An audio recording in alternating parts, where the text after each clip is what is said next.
Ito yung mga isa sa pinaka-namiss ko dito sa Pinas. Yung buko na talagang fresh na fresh.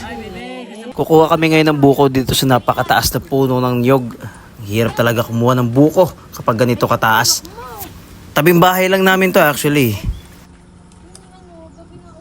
Si tata yung kasalukuyang pumipitas ng niyog dito sa may puno. Taas ng buko. Oh. Yung nataas nga ng buko. Taas daw. Ang taas ng buko. Tingnan. Kasing taas ng... Hindi ata to.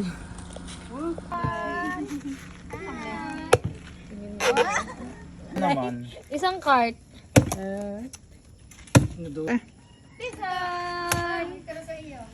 Mamaya. Tatay, natapon na.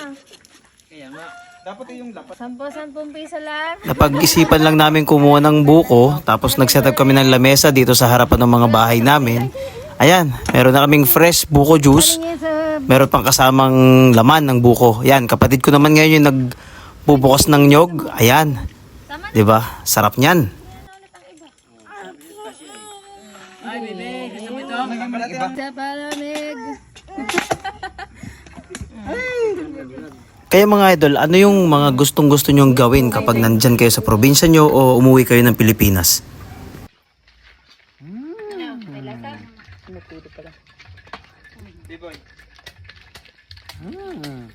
Super!